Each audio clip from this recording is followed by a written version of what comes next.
مزمور مو دس كبلن نصنيحو بحقي املاخ مسكن ምክንያቱ እግዚአብሔር በቶም አገልገልቱ ገይሩ ይዛረብ ናይ በሐቅ እግዚአብሔር ምሁሩ መሃኑ ነተቃል ተዳሊኻ ክትዛረብ ኢልካ ክትመጽ ከለኻስ አምላኽ ከአ ኮንፈርም ይገብረልካ ማለት እዩ አምላኽ መስክን እዚ ሎማ አንቲስ እንታይ ሓስብ ጸኒሕ ይመስልኩም እካ አምላኽሲ ክትዳሎ ከለኻ መቸም ቃል አምላኽ ቶም ቃል አምላኽ ተሰብኩ ሁሉኩም ትፈልጡ ይኹም ሓቀይዶ it's the most the hardest thing ወላ ኮ ትፈልጡ ከለኻ ሰው ይካኸልካ ግን ጻይ ካብ ካል ማዓት ክትሰብኽ ጸገም ይብሉ እዚያ መድረኽ ግን ገደላታ ማለት ነው አብዚያ ክትመጽ ተሓስብ ከለኻ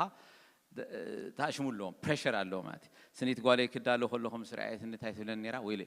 ቶም ካልኦት ከማ ኻዲዮም ክንድስ ዝደኽሙ ገለት ብለን ነራ ማለት እንዴ አምላኽ ዋናው ማነ ግን እዚያ ተኸብደኒ አብላ ነራ ማለት አምላኽ መስከን ምክንያቱ ኣብ ቅድሚ እግዚአብሔር ደው ኢልካን ህዝብ አምላኽ ክትዛረቦ ምሕሳብ ትዝኸበደ ነገር እዩ ምክንያቱ እግዚአብሔር ካብ ቃሉ ንላዕሊ ዝኸብር ወላ ሓንቲ ነገር ካል የብሉን ሓቄ ምሾ እግዚአብሔር ቃሉ ክቡር እዩ አምላኽ መስከን ብኡ ገይሩ ሰማይን ምድርን ፈጢሩ እግዚአብሔር ብኡ ገይሩ ሳስቴይን ገይሩና ዘሎ ሕጂ ኻ ብኡ ገይሩ ይዛረበና ማለት ብኡ ገይሩ መከራና ዝቀርፎ ብኡ ገይሩ ንአበሳና ሁሉ ዝወስዶ እግዚአብሔር አምላኽ መስከን ሎም ድማ ከምኡ ይኽገብር ጸኒሑ ማለት አቀይዶ ቃሉ መቸም ብምስባኽ እዚ ሰባኻይ መጽሐፍ ብምግንጻል ጥራይ ኣይኮነን ድስበኽ ብዘመርትን ኮላይ ይስበኺ ትዝገርመኩም በቶም ጸለይትን ኮላይ ይስበኺ ሎም ንጎሲ ወጋሕታ ተስኢ ጽል ነይረ ምዛም አሕዋት ማለት أو خاصي زقالسي يسبخ نيرو ماتي سبع سامي تلو نيرو بعكيكي تلو نيرو it was amazing prayer ماتي أملاخ مسكن نبعلو مات جزء هيرسي لكذا نايلو مع أنت أقولتو كاب ساعة حموش شيء يجميرو قبل تاني حفظن دام له خلوه ماتي أملاخ مسكن سلازي أملاخ لومي كن زاربو وي كن حسبو وي بو كن استنتنز دليلنا حكي نسيو مالتي زي لو مع أنت كن زاربو تدالي نازلونا حسابي مالتي እግዚአብሔር استمسكن يكون نايلو محمل اختي كان مزمور 106 يو كلتيو كننبوينا كنصلينا قال املاح كننببينا ግን ቅድሚው ቅድመሆሙ ምግባርና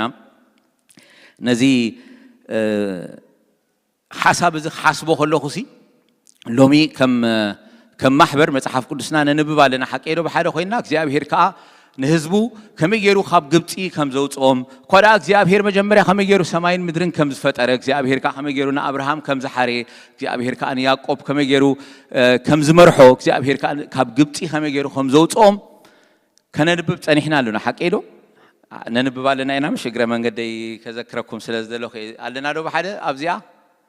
ናብ ገጽ ዘዳግም ገጽና ተጸጊዕና ስለዘለና ሕጂ አይ ሆፕ ተንብቡ ትህሉ ይኹም ኢለ ይሓስብ ማለት ስለዚህ እነዚህ ነንብቦ ዘለና ሐሳብ ክሪኦ ከለኹሲ መጽሐፍ ቅዱስ ከአባዕሉ ናይ ባዕሉ ቡክ ሳማሪ ከማን አለው ቡክ ሳማሪ ዝበሃል ትፈልጡ ይኹምሽ መጽሐፍ ይጽሐፍ ንዑ ሳማራይዝ ይግበር ማለት እዚ ቶራ መጽሐፍቲ ናይ ሓሙሽተ መጽሐፍቲ ናይ ሙሴ እግዚአብሔር ንዑ ባዕሉ በቶም ዘመርቱ ገይሩ ሳማራይዝ ክገብሮ ከሎ ኣብ መዝሙር 105 ኳላ 104 ከሓዊስካ 103 ክጅምር ከለኻም ከምኡ እዩ ዝብል ማለት ነፍሰይ ንእግዚአብሔር ባርኺ ነቲ ዝተገበረል ክሰናይ ኩሉ ኸኣ ኣይትረስዒ ንሱ ንኹሉ ኣበሳኺ ዝሓድግ ንህይወትኪ ካብ ጥፋኣት ዝብጅዋ ብሳህልን ምሕረትን ዝኽልለኪ ንድሌትኪ ብፅቡቕ ነገር ዘጽግብ ንንእስነትኪ ኸኣ ከም ንስረ ዝሕድስ ኢሉ ምስ ጀመረ ብዙሕ እዩ ዝዛረብ ዳዊት ማለት ዳዊት እዩ ኢልና ኢና ኣስዩም ንገብር 103 104 105 ምስ መጻና ድማ 105 እዚ መጽሐፍ እዚ ዳዊት ከም ዝጻሓፎ ኣብቲ ላዕሊ ኣርእስቲ የብሉን ዳዊት ጥራሕ ይጽሒፎ ዝብል ታሽሙኻ የለን ምክንያቱ ፍርቁ ብዛዕባቲ እግዚአብሔር ንእስራኤላውያን ዝገበረሎም ጽቡቕ ነገር ድሕሪ ምዝራብ ኣብቲ ፍርቁ ድማ ብዛዕባቲ ኣብ ስደት ከለው ኣብ መከራ ከለው ዝነበርዎ ነገር ከኣ ስለ ዝዛረብ ማለት ስለዚ መዝሙር እዚ ዳዊት ሓደ እዋን ነቲ መቅደስ ናብ ኢየሩሳሌም ከወስዶ ከሎ ናብ ከተማ አምላኽ ከእትዎ ከሎ ዘመሮ መዝሙር እዩ ማለት አምላኽ መስከን ከም ዝሜሪ ክትመርሓና ጸንሐት ለማዓንቲ ማለት አምላኽ መስከን ነዚ ንዓናስ ሒዛትና ክትከይድ ጸንሐ ክሒዝዎም ክኸይድ ከሎ ዳዊት ድማ ከምዝ እንዳበለ እዩ ዘሚሩሎም ማለት መዝሙር ታይ ዝብል መሲልኩም እግዚአብሔር ነቲ ምስ አብርሃም ዘኣትዎ ኺዳን እንታይ ገይሩ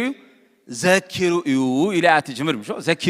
ዘኪሩ እግዚአብሔር ንህዝቡ እንታይ ገይሮም እዩ አድሒንዎም እዩ አናጊፎም እዩ ክብል ከሎስ ንህዝቡና ምንታይ ይዝዕድሞ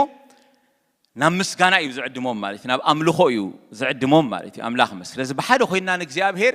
ንዘምረሉ ክብል ስለዝደለ እዩ ዳዊት ነዚ መዝሙር እዚ ዘሚሮ ቶም ነዚ ዘመሩ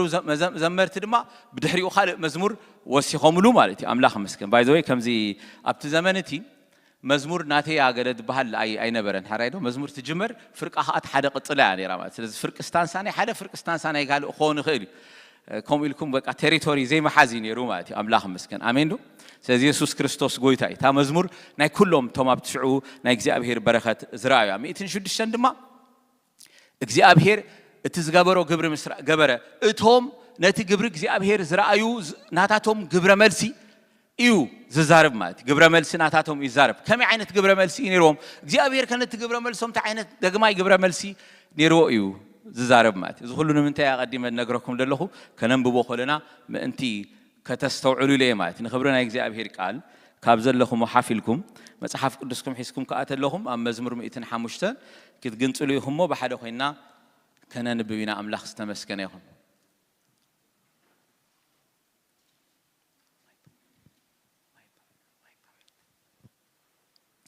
እሺ መዝሙር 105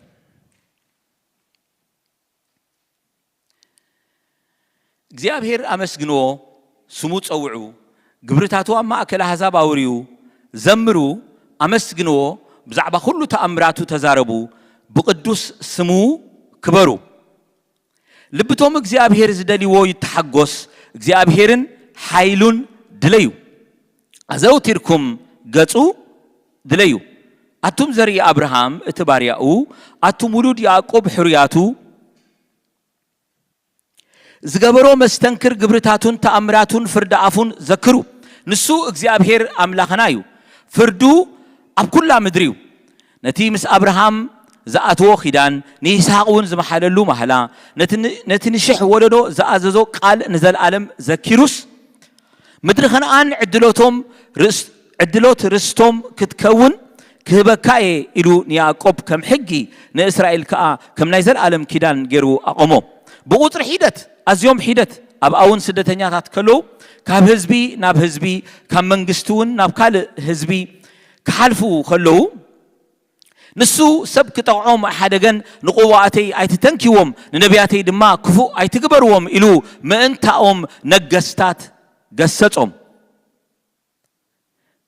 تميت ناب هاجر تأوعي كل مركز إنجرا سبرة كأنميهم سبعي لآخر يوسف كم بريات شتى أجارو بموقع حساقيو نفسه أبحدجا أتوت قالوا سعز فتم قالك زي أبهر كأخ سعز فتنو نجوس ليهو أفتحه اتجزاء إجزابهر اتجزاء أحزاب حرا أو تو نمسافنتو كم فقدو خاسرم نشماغليتاتو خات أبب كمهرم قويتا بيتون أزاز كله تريتون جبرو إسرائيل لاب جبت مت يعقوبون أبهاجر كام سفر نهزبوها أزيو أبزحو كابتت أررتون أبرتعو نهزبو خطألوه نبارتو خطانو خلوهم سي لبوم لووتو نموسى بارياو نارون حريون لآخر أما أكلهم تأمراتو أبهاجر كام دما تأمراتو جبرة المات الآخر المات نقالاتون عيتت أررون ماياتون نبدم لوت عساتات كأقتله نب أبايتي نجستاتهم كسعزاتو مدروم بقرعب ملأت تزاربه كم تزاربه موت انسياتات أب كل وسناتهم كأرما متو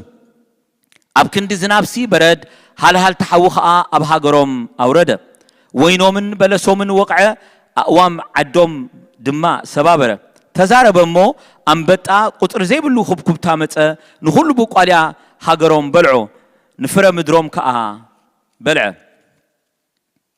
نخل بخري هاجرهم بخري حيلهم قتله بورك برورن أو توم أما أكل عليه تخا دهم أي نبرن فردي ودي قوم نبرن مو جبتي بموت أوم تحجست دبنا نمخولتا حود ما بليتي خبره زرقحي لمنو برنيغوتات أمتي بإنجرا سمايون أتجبهم كوحي خفتهم مو ميات أفلفلة وحيز بنقص بوتا وحزة نتقدس قالون نأبراهام بارياون ذكروا إمو نهزبو بحجوس نتوم حرياتو دما بقللتا أو تصوم تزازاتو خجبرو حجون كحلوس هاجر أحزاب هابوم تأما أحزابون ورسو هاليلويا أبهر أبونا نمسكنا كالونا بزا مشت زي أجزي أبهر أبوي نها بيت كالونا أجزي أبهر أملاخنا نهو أجزي أبهر نسخة بقال كاجر كاخت زاربن بيسوس كريستوس شمكتت أنا عنا وأملاخي كابدخام كن برتع ተግባር ዳውካ ክንዝክር እግዚአብሔር ከነመስግነካ በጎይታ በኢየሱስ ክርስቶስ ሽም ለማዓንቲ ይጽልያለሁ እግዚአብሔር ዘለዓለማዊ አምላኺ ነው ምስጋና እግዚአብሔር አፈዩ ከም ተጻሕፈ እግዚአብሔር አምላኺ ኩሉ ጊዜ ከነመስግነካ አቤትካ ዝነብሩ ብፁዓንዮም ኩሉ ጊዜ ይውድሱኻ ጽሑፍ ይሞ እግዚአብሔር አምላኺ ነው አቤትካ ሉና ሎሚ ክንውድሰካ ከነምልኸካ እግዚአብሔር አምላኺ ኪኖቲ እግዚአብሔር አብዙሪያና ዘሎ ዘጨንቀና ነገር ኪኖቲ እግዚአብሔር ነእምሮና ዘጸልምቶ ነገር ኪኖቲ እግዚአብሔር ተስፋ ዘቆርጸና ኪኖቲ እግዚአብሔር ናትካ ዘለዓለማዊ ክብሪ ዘረስዓና ዘበለ ሁሉ ጽላሎት ሰጊርና ከነምልኸካ ሎም ማዓንቲ ክድግፈና ንጸልያለና ነእምሮና ፍትሐዮ እግዚአብሔር ሆይ በኢየሱስ ክርስቶስ ሽም ናዕንትና ክትከፍቶ ይጸልያለሁ እግዚአብሔር ሆይ ተስፋ ጽዋዓውን ሀብትርስቶ ክብሩን አብ ቅዱሳኑ እንታይ ምዃኑ ክትፈልጡ ጸልየልኩም አለኹ ከም ተጻሕፈ እግዚአብሔር ሆይ ሎሚ ትንስኻና ዓና ዘሎካ እግዚአብሔር ምኽሪ ክንፈልጥ በኢየሱስ ክርስቶስ ሽም አእምሮና ክፈቶ ይልና ንጸልያለና ንልብና ንስኻ አርሕዎ እግዚአብሔር ሆይ ለኢኹ ካብ ብርቱዕ ማያት አድሓነኒ እቲ ጸላኤ በርቲዕን ነበር ቶም ጸላእቴ ሓይሎም ነበሩ እግዚአብሔር ግና ደጋፊየ ይኮነ ከም ተጻሕፈ እግዚአብሔር ሆይ ሎሚ ሰንከልከል እንኳን ተበልና እግዚአብሔር ሆይ ምትንሳእ ኮነልና ይጸልያለሁ በኢየሱስ ክርስቶስ ሽም ይጸልያለሁ እግዚአብሔር ሆይ ዘድነንና ዘበለ ጉልበትና ዘወልዖ ዘበለ እግዚአብሔር ሆይ ናብ ምድራዊ ሐሳብ ግስሉ ዝወሰደና ዘበለ ሁሉ ኃይሊ በኢየሱስ ክርስቶስ ሽም ካባይን ካብዝ እግዚአብሔር ሆይ አብቅድመይ ዘሎ ህዝብን ክልዓል ይጸልያለሁ በኢየሱስ ክርስቶስ ሽም እግዚአብሔር ሆይ ጉልበትና ሁሉ ክሕደስ ይጸልያለሁ አእምሮና ንስኻ ፈውሶ እግዚአብሔር ሆይ ናዕንትና ንስኻ ክፈቶ እግዚአብሔር ሆይ ወአምላኽ እግዚአብሔር ሲ ንሱ ክፍሊ ርስተዩ ክንብል እግዚአብሔር ሆይ ንስኻ አምላኽና ምዃንካ ክንፈልጥ ብጎይታ በኢየሱስ ክርስቶስ ሽም እጸልያለሁ ሎማ አንተ አእምሮና ክፈቶ እግዚአብሔር ሆይ ንጸልያለና እግዚአብሔር አምላኽና ሃሌሉያ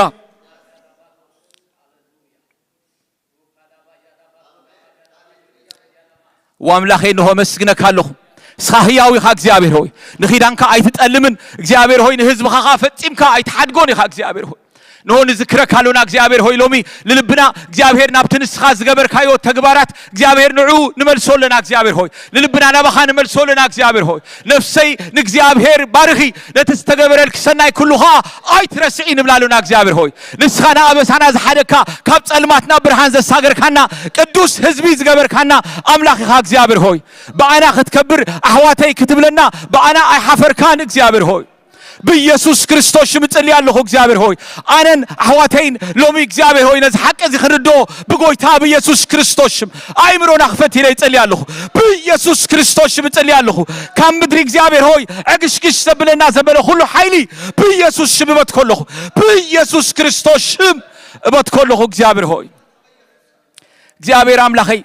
ነሆነ እምሮና ክፈቶ እግዚአብሔር ሆይ فوسنا خوتا እግዚአብሔር ሆይ በቃል ካክትፉሰና ንጸልያለና ማእከልና ስለዘሎኻ እግዚአብሔር ሆይ ነቃልካም እግዚአብሔር ሆይ ስለተባረከልና ነመስግነካሉና ወአምላኽ እንታይ ለከም ዛረብ አይፈልጥን እንታይ ከም ዝብል አይፈልጥኒ ወአምላኽ ተገዛአኒ ተቆጣጠረኒ ለእግዚአብሔር ሲያህሊፈና አኻይበካለሁ ወአምላኽ ነቃልካ ክገልጾ አይክልኒ ወአምላኽ ክእለትና ካብ አምላኽ እንበር ካብ ርእስና ገለኳ ኸንም ዘምጣና ክንሐስብ አይካለና ንጽሑፍሞ ንስኻ ማእከልና ክትገዝእ ጸልያለሁ በኢየሱስ ክርስቶስ ሽም ጸልያለሁ እግዚአብሔር ሆይ ኮታሎ ማዓንቲ መፍታሕ ይሁን እግዚአብሔር ሆይ መፍታሕ ይሁን እግዚአብሔር ሆይ መቅራፍ ይሁን እግዚአብሔር ሆይ በኢየሱስ ክርስቶስ ሽም መቅራፍ ይሁን ይብላለሁ እግዚአብሔር ሆይ ካብ ቃልካ ዝተላዕለ ካብ ስብሕኻ ዝተላዕለ ካብ ህላውነትካ ዝተላዕለ እግዚአብሔር ሆይ ካብኻ ዝተላዕለ ካብ ትንስኻ እግዚአብሔር ንኺዳንካ እትዝክር አምላኽ ምዃንካ ዝተላዕለ እግዚአብሔር ሆይ አይ ከሓድገካኔ ዕሽሹንካ ይብለካኔ ከተዋይ ሓድገካኔ ካብ ምባልካ ዝተላዕለ እግዚአብሔር ሆይ ሎሚ እግዚአብሔር ሆይ ዘጎበጠና ዘበለ ሁሉ ክልዓል ጸልያለሁ እግዚአብሔር አምላኽና በኻነ መጻሉና አምላኽና نأمرنا فوسو نلبنا فوسو እግዚአብሔር ሆይ ናብራና ቀይሮ እግዚአብሔር ሆይ መማሶት ይግበረና እግዚአብሔር ሆይ መማሶት ይግበረና እግዚአብሔር ሆይ ምጉሩምራም ዘበለ ካብ ህይወትና ይነቀል እግዚአብሔር ሆይ በኢየሱስ ክርስቶስ ይምሖ በኢየሱስ ክርስቶስ ይምሖ እግዚአብሔር ሆይ ነትዘሎና ክንሪዮ ነተአማና ዘሎ ክንፈልጦ ነትንስኻ ዝሃብካና ከነስተውዕሎ እግዚአብሔር ሆይ ያእምሮና ክፈተልና ኢለ ይጸልያለሁ እግዚአብሔር ሆይ Oh hallelujah أبونا أنا مسكنا كالونا هاليلويا كبروا كله نعها يخون እግዚአብሔር ሆይ ጊዜና እግዚአብሔር ስኻተረከቦ በኢየሱስ ክርስቶስ ስም እንጸልይ አሜን አሜን ጌታ ይባርክኩም ኮፈሉ አምላክ ባርክ ኢየሱስ ክርስቶስ ጌታዬ أنا نجيركم يا لو معنتي أمليخنا نسألين عن ترايت النخيد ما حاشين يروي يدبلكم دلوخ بحكيم لكم الله I don't feel like preaching لو ما عندك كم زي كزارب زي هونكوس كتقلي دست بلا نزل لو مالتي أملاخ مسكن قند حارزهم شما قلتات كي توعني دي سبخ كاخي يقولوني أملاخ مسكن سزاي كانوا حلكم ني أملاخ مسكن نزمت حافظي أما زمرو 250 260 كان ببو خلنا أملاخ مسكن እግዚአብሔር አብ ህዝቡ ዝገበሮ ነገሪና ንርኢ እግዚአብሔር ይመስገን አምላኽ ሎማ ዓንቲ ክዛረበና ደልዩ ዘሎ ነገር ክነግረኩም አምላኽ ይመስገን አምላኽ ሎሚ ምስተዋዓልና ከፍቶ እግዚአብሔር ደልየለኹ አምላኽ ዝተመስገነ ይኹን ናቱ መዝሙር 106 እንታይ ዝብል መሲልኩም ሃሌሉያ እግዚአብሔር ሰናዩ ምሕረቱን ዘለዓለም ይነብር ሞ አመስግንዎ ንግብርታት ኃይል እግዚአብሔር ክዛረብ نبذلو مسجانا أو خنجرو من يخل فردي زحلو كل جزيت صدق زجبرو بتوان يوم قويت هاي بتنهز بخاز جبر كايو ذهب كايو تأجا ذكرني طعم حريات كخريس بحجوس هزبخا كحجوس مصر استخاول من تخبرسي بمدحن كا بتحني مس أبوتاتنا حتيات جبرنا بدلنا قفعي جبرنا أبوتاتنا أبجبتي تأمراتك أيستو علون نبزحي تأجها أي ذكرون إلو معرف 260 زجمر مال إذا مزمور 250 دمان تاي خبري مسيلكم علامو مسيلكم እግዚአብሔር ናምስጋና ከምጾም ምስደሌ ንህዝቡ አኸደይቦ ምስደሌ እግዚአብሔር ነቲ እግዚአብሔር ዘአትዎ ኺዳን ዘኪሩ ዝገበሮ ግብሪ እዩ ዝጀሚሩ ክዛረብ ኣብቲ ተቀንዲ ሓሳባት ናይ 150 ከም ተዘንበብ ኩልኩም እግዚአብሔር ዝገበሮ ግብሪ ይዛረብ ናው ኻኸነ አቱ ኢና ማለት እግዚአብሔር ግን ነቲ ዝገበሮ ግብሪ ንምንታይ ከም ዝገበሮ ክዛረብ ከሎ መበገሲ ነጥቡ ናይ እግዚአብሔር ታይ ነይሩ መስልኩም እግዚአብሔር ትን አብርሃም ዘአትዎ ኺዳን ታይ ገበረ ይዝብለና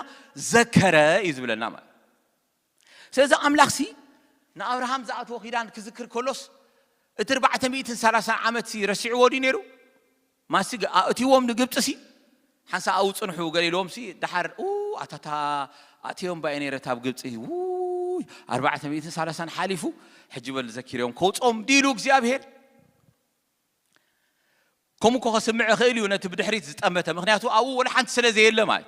استتصحف تاريخ سلازي إلا نحن ننبون تاي بسيلكم እግዚአብሔር نأبراهام كم زل على نأبراهام تزاريون أمن كم زخده نبي يعقوب كم زخده أبناء إسحاق كم زخده دحري إسحاق نبي يعقوب كم زمت يعقوب 10 تخل تولد كم زنوبرهم ويوسف كم تشت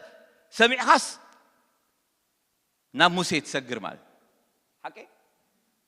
بارنت 430 عامات قال يمت مال انت يباغيرو እግዚአብሔር አጪዋዲት አጀንዳ ወይስ ካልዕዮ ነይሮ አብ ካል ሓንቲ ሲሜትሪክ ፕላኔት ኸይዱ ዲዩ እግዚአብሔር ባባ ሰርሕ ነይሩ ወይስ እግዚአብሔር it was his plan ናይ እግዚአብሔር መደብ እዩ ነይሩ ኢና ክንሐስብ ዝደሊ ማለት አምላኽ ሎሚ ተመሊሱ በቶም ዘመርቱ ገይሩ እግዚአብሔር ክነግሮም ከሎ ነቶም ናይ እግዚአብሔር ሰባት ምኽሩ ክነግሮም ከሎ እግዚአብሔር ታይሎ መሲኩም ንኺዳኑ ምዘከረ እግዚአብሔር ሲ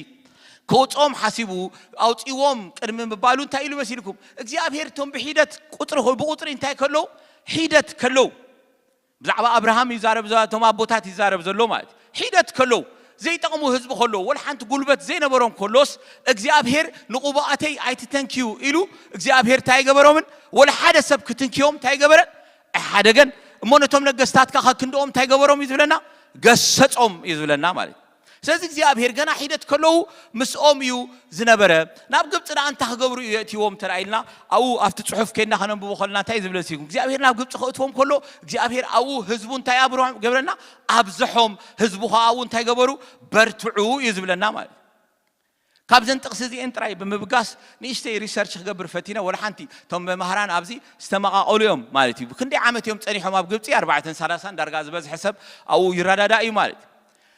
تشجر جن 430 عامات بارود يوم نيرهم ويساينورون جن أكات عيار استيو مات እታ ዮሴፍ ዘይፈልጥ ንጉስ ምስተንሰ ሽዑ ክጸቦም ከም ጀመረ ኢና ነንብብ እቲ ዮሴፍ ዘይፈልጥ መንግስቲ ዮሴፍ ምስ ሞተዲው መጺው ወይስ ናይ ዮሴፍ ታሪክ ዘበለ ሁሉ መሳሰሰ ይመጺው መጽሐፍ ቅዱስ ታይዲ ዝብለና እንድሕራው ኸድና ተመልስና አንቢምናዮ እንታይ ይዝብል መሲልኩም እግዚአብሔር ግና ይዝብል ኣብ ልቢ እቶም ሰባት እንታይ ገበረ ጽልኢ ዝፈጠረ መንዩ እግዚአብሔር ኳዩ ጽልኢ ፈጢሩ ማለት እግዚአብሔር ከውጾም ለእስራኤላውያን ከሐስብ ኮሎስ እግዚአብሔር ናመን ከይዱ መጀመሪያ ናም ነጋውስ ናይ ግብጽ ኸይዱስ አባታቶም ተፈጥር ጀሚሩ መሲልኩም ሽግር ክፈጥር ጀሚሩ ማለት ጽልኢ ክፈጥር ጀሚሩ ሪዘንትመንት ክፈጥር ጀሚሩ እቲ ቅድሚኡ ዝነበረ ዓመታት ሙሉ ግን ክንደይ መኻኑ አይፈልጦነይ ስለዚህ ብዛዕባ ዜና ይነግረኩም ነይ ማለት ሓደ ነገር ግን ፎር ሹር ማለት እግዚአብሔር ንህዝቡ ካብ ግብጽ ዘውጻአሎም መዓልቲ ስለዝቆጸረ ነታ ዘውጻአሎም መዓልቲ ምስ ቀረበ ድማ እግዚአብሔር ንሙሴ ከልዕሎ ስለዝነበሮ እግዚአብሔር ካነ ሙሴ ከልዕሎ ተራ ኮይኑ ታሪክ ሁሉ እግዚአብሔር ቆጻጸሮ ስለዝነበረ ኣብ ልብቶም ኣብ ግብጽ ዝነበሩ ፈርዖን እንታይ ያላዒሉ ጽልኢ አላዓኢሉ ማለት እግዚአብሔር ንዖም ክጸልዎም ገርዎም ማለት ምክንያቱ ናብራ እንተዚ ሐሲቦም እስራኤላውያን እንታይ አም ኮይኖም ነይሮም መሲሉኩም ነቲ ዝነበሮ ናብራ ናይ ገርሾም ናብራ ጥዑም ናብራ ማለት ሓንቲ ኻል ግብር ዘይክፈላ ናይ በይና ሓንቲ መንግስቲ ፈጢሮም ማለት አይዘሩ አይዓጽዱ ደስ ይሎም እዮም ዝነብሩ ነይሮም እግዚአብሔር ኮሙ ክነብሩ ስለዝሐሰበሎም ማለት ትዝበስ ዓመታቶም ኮምኡ ነይሮም ኢለ ዘአምን አነ ማለት 430 ዓመት ባሮት ነይሮም ኢለ አይ አምን እኔ ማለት ምክንያቱም ሰዓቱ እግዚአብሔር ነታ ምድሪቲአ ከም ዘውረሶም አባሃ ዓሪፎም ከም ዝነብሩ ኢና ንፈልጥ ተቀዳማይ ታሪኾም ንሱ እዩ ማለት ዝበስ ዓመቶም ድማ ብዕረፍቲኦም ነቢሮም ማለት መብዛሕቶም ናይዚ መጽሐፍ ቅዱስ ተመራምርቲ ክዛረቡ ከለውኻ ብዛዕባቲ ኣብ ግብጽ ዝነበሮም ባርነት ድማ ኣብ ብዙሕ ኣይዛረቡን እዮም ማለት ድሕርካ ማለት ብጀካቲ ኣብ መጨረሻ ዝነበረ ባርነት ተዘይ ኮይኑ ማለት እስራኤላውያን ርእሶም ክገልጹ ከለዉ እንታይ እዮም ዝብሉ መሲልኩም ኣብ ግብጽ ኣብ ገበላ ኮይንና እንታ ክንበልዕ ከለና ብርጭቅ ሽጉርቲ እዮም ዝናፍቁ ነይሮም ማለት so there was a good times ማለት ኣዝዩ ጽቡቕ ናብራ ነይሩ እዩ ማለት ኣምላኽ ግን ነቲ ጽቡቕ ናብራ እግዚአብሔር ከም ዝሐስም ገርዎ ማለት ንምንታይ እግዚአብሔር ካብ ግብጽ ዘውጻአሎም መዓልቲ እንታይ ስለ ዝገበረ ስለ ዝኣኸለ ማለት እግዚአብሔር ንልብ ፈርዖን እንታይ ገበሮ ኣትረሮ ንልብ ፈርዖን ከዓ ኣሒልዎ ማለት እግዚአብሔር ኣብ ላዕሊ ኮይኑ ነዚ ነገር ክገብር ምስ ጀመረ ልብ ፈርዖን ከተሪሩ ናይ እስራኤላውያን ናብራ ሓስም ጀሚሩ ናይ ምውጻእ ድሌት መጺኡ ማለት እግዚአብሔር ከዓ በቲ መንገዲ ክመርሖም ከም ጀመረ ኢና ንርኢ እዙ ጥራይ ግን ዘይኾነስ እግዚአብሔር እንኮላይ ዮሴፍ ናብቲ ምድሪ ከእትዎ ከሎ በመንገዲ ባርነት አቢሉ ናብ ግብጽ ከእትዎ ከሎ ኣብዝም እንታይ ነይሩ ይዝብለና ናይ እግዚአብሔር ዕዮ እዩ ነይሩ ይዝብለና ምሽ ቃል እግዚአብሔር ክሳዕስ ፍትኖ ተቃል ተስፋኻ ክሳዕስ ፍጸም እግዚአብሔር ታይ ዝገብሮ ነይሩ ይዕዘቦን ይሰርሖን እዩ ነይሩ ማለት ሓደ ጸሓፋይ ክዛረብ ከሎ ብዛዕባ ዮሴፍ ታይሉ መሲልኩም ዮሴፍ ሉምሉም ሰብኣይ እዩ ዝነበረ ምክንያቱ spoiled child ስለዝነበረ ማለት حقيقة spoiled child ማለት አቡ spoiled ማለት ሲ አቡዝ ፎቶ አቡ ቀብጠርጠር ዘብሎ ዘዝደልዮ ዝገብረሉ አይፎን 15 ዝገዛሉ ማለት ይበዝናይሎም ያዘራርባ ርዳአኩም ማለት ማሲ ገዛክ حራይ ገለይሉ ዝገዛሉ አይነት ማለት ፍሊ ዝበለ ዝገብሩ አይነት ቆልዓ ይነሩ ማለት እዚ ቆልዓዚ መጪው ኣብ ግብጺ እንታይ አትብሎ ሲልኩም ንመኳንንቶም አሰሮም ነቶም ሽማግሌታቶም ከአኒ እንታይ ገበሮም ይዝብለና መሃሮም ይዝብለና መቸም ከምዛ አይነት ቀበጥ ቆልዓ መቸም መጪው ኣብ ንግስነት መጪው ከምዛ አይነት ነገር ከገብር አይኽእልኒ ማለት it cannot be right away ማለት አምጻ ቢልካ ካብ ከነአንሲ ኣብ ግብጽቱ ተብሎ ነዚ አኺልዋ ነታ ምድሪ የበላሽዋ ማለት ከምሮብዓም ወድ ንጉስ ሰሎሞን ማለት حق ዝክሮ ዲኹምስ ነታ ምድሪ ፋሕፋሕ ዘበላ ቀበጥ ቆልዓ ማለት አምላኽኮም አይነት ከይኾኑ ምእንቲ እግዚአብሔር ነዚ በእና ያሕልፎ መሲልኩም በቲ ዝሓልፎ ዝነበረ ሁሉ አሕልፎ ማለት ኣብ ኩሉ እግዚአብሔር ኣብ እስራኤላውያን ዝሓልፍዎ ዝነበሩ ነገር እግዚአብሔር ታይ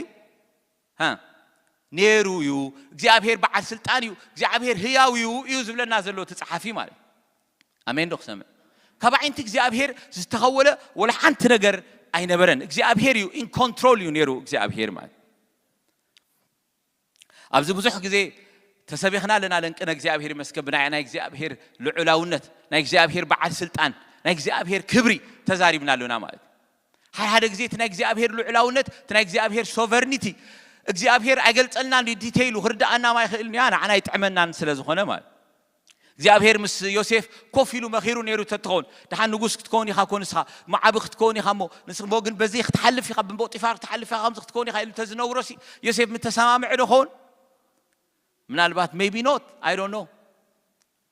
ግን አምላኽ ከም ኢሉ አይነገሮን ደይሰማዕ ኢሉ ስለዝሓሰበ ኾን ይኽእል እዩ ማለት ስለዚ ሓደ ግዜ እትንሓልፎ መከራ እትንሓልፎ ጎደና ጸልማት ክኾን ይኽእል እዩ ማለት ከበድቲ ነገራት ክኾን ይኽእል ዘይርዳአና ክኾን ይኽእል አቡ ግን አምላኽ የለውን ማለት ግን አይኮነን ፈጺሙ አይኮነን ማለት ነቶም ንአምላኽ ዘፍቅሩ ከም ምኽሩኻ እንታይ ዝገበሩ ዝተጸውዕሲ ነገር ኩሉ ንምንታይ ዝድግፎም ንሰናይ ከም ዝድግፎም እንታይ ንገብር ኢና ንፈልጥ ኢና እግዚአብሔር አው እንታይ እዩ ሰናዩ ይዝብለና ወላና አብርሃም ማለት እኮ እግዚአብሔር ይመስገን ወላና አብርሃም ሲ እግዚአብሔር አባ አብርሃም ምኽሩን እግዚአብሔር ናቱ ኪዳንን ምሳአተወሲ አብርሃም ዛአተወሉ እግዚአብሔር ኪዳን ታይስከ ንሰማይ ጠምትሞ እንታይ ግበር ይዶ ከዋኽብቲ ሰማይ ረይ ዘርእኻ ከመይ ኮንዮም ከምኡ ኮንዮም ንምድርኻ ሕፃሪ ዘርእኻ ከምኡ ኮንዮም ሽዑ ዓይንትኻ ቋሕ ሓብልሞ ናብቲ ዝራእኻዮ ዘበለ ሁሉ ካንታ ክትገብሮ ይኻይሎ ተወርሶ ይኻይሎ አብርሃም ክመውት ከሎ ክንደይ ካብዚኣ መሬት እዚኣ ናቱ ሊብሬቶ ነይሯ ሊብሬቶ አምሽ ወናኒ ሞኻንካ ተፍልጠካ ዲድስ ማለት እዚ ሊብሬቶ አብርሃም እንታይ ዓይነት ሊብሬቶ ሓሊፉ ሒዙ ኸይዱ ካብ ምድሪ መቃብሩ ወይ ተባረክ አብርሃም ሲብለኩም ኣለኹ ብጀካ ታሱ ዝገዝአ መቃብር ንዑን ሰበይቱን እትኾኖ መቃብር ካልእ ወላ ሓንቲ ሒዙ ካብዛ ምድሪ ኣይከደን እቲ ናይ እግዚአብሔር ተስፋ ሂውጅ ተስፋ እቲን ሒዝዎን ዝኸደ ካብዛ ምድሪ አብርሃም ኣብተን ናይ አብርሃም መዛግብቲ ዘመዝጊበን ዘለዋ ቤት ካታስኮድ ዝበሃል ዘለዋ መዝገብ ግን እንታይ ኣስከ መቃብር ያ ኮይኑዋ ኪኑዋ የላን ውርሻማ ክንዲ ሕፃ ምድሪ ህዝቢ ተጸቢሲ ከመይ ባ እግዚአብሔር ታታታ ዓቢሉ ዲ ማልቲፕላይ ክገብረሉ ተጸቢ ነይሩ ኾን አይ ዶንት ኖ አብርሃም ግን ኢሳቅ ሒዙዩ ወዲኡ ማለት ሓደ ኢሳቅ ሒዙ ወዲ ሰርር ዲዩ አይሰርርን ዘይፍለጥ ማለት ኩሉ ዲዩ ከይሉን ክበዝሕ ዲዩ አይበዝሕን ሰበይቲ ክርከበሉ ዲዩ አይርከበሉን ካብዚ ናብ ጥቁ ዘለዋ አንስቲ ዲዩ ክምርዖ ወይስ ካብትኒዮ ክርከበሉ እንዳተሻቀለ ማለት ብጭንቀት አኔ ኮንኩ ከብሉ ለኹ መጽሐፍ ቅዱስኩም እዩ አምሒልካ ገለ እዩ ማለት እዩ ሒስኩምኒ ሰለፈያቱ እንዳበልካ እዩ ማለት በጃኻ እንዳበልካ እዩ ማለት ቀይቀይ እንዳበልካ እዩ እቲ ነገር ተወዲኡ አብቅን እግዚአብሔር እንኮም አይነት ቀይቀይሲ አይነበረን ማለት አምላኽ ይኖስ አምላኽ በኢሳቅ ክብል ኮሎ እግዚአብሔር ኢሳቅ ሐሲቡ አይኮነን ንአብርሃም በዘርእኻ ኩላ ምድሪ ክባረኹ ዮም ዝበሎ ሐቀይኖ ንመን እንደሐሰበይ ንጎይታ ኢየሱስ ክርስቶስ እንደሐሰበይ ኮሙደ ይኮነኒ እዞም ህዝብ እኮ ቁጥሪ የብሎም እንኮን ኢሽተይ እኮ ሕጂ ከማን ንሪኦም ኮለና ክሳዕ ሕጂ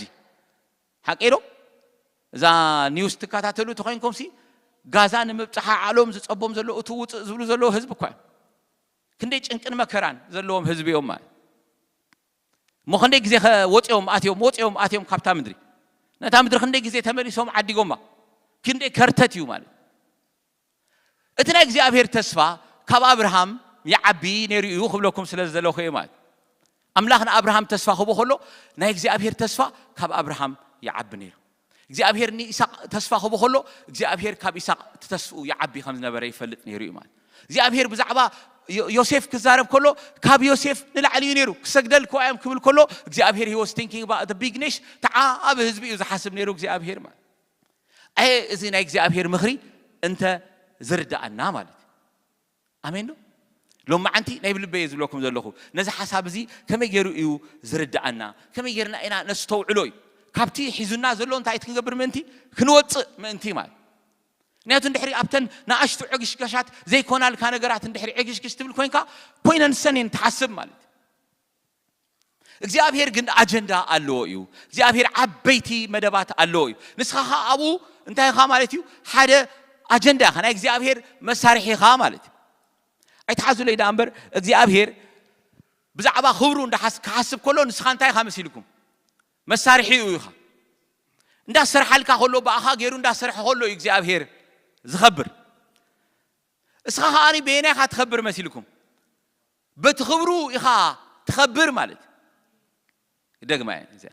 ራይዶ ደግማ ምን ትትርዳአና أملاخ كو بقى متيون عها أخبروكا تتجعس كمية الله خريكا أيكونن علامة እግዚአብሔር አባሃ ከብርሞ በትሱ አባሃ ዝኸበሮ خبري ንስኻን ታሕት ከውን ይዝደሊ ክትከብር ይዝደሊ ማለት ስለዚህ ጽቡቕካ ናይ አምላኽ እንታይ ይኾን ዘሎ ጽቡቕ እዩ ኸውን ዘሎ ማለት ስለዚህ ሐሳብ አምላኽ አብ አእምሮኻን ተዳኣ ሃልዩ ናይ እግዚአብሔር ምኽሪ አብ አእምሮኻን ድሕት ተሰዊጡካ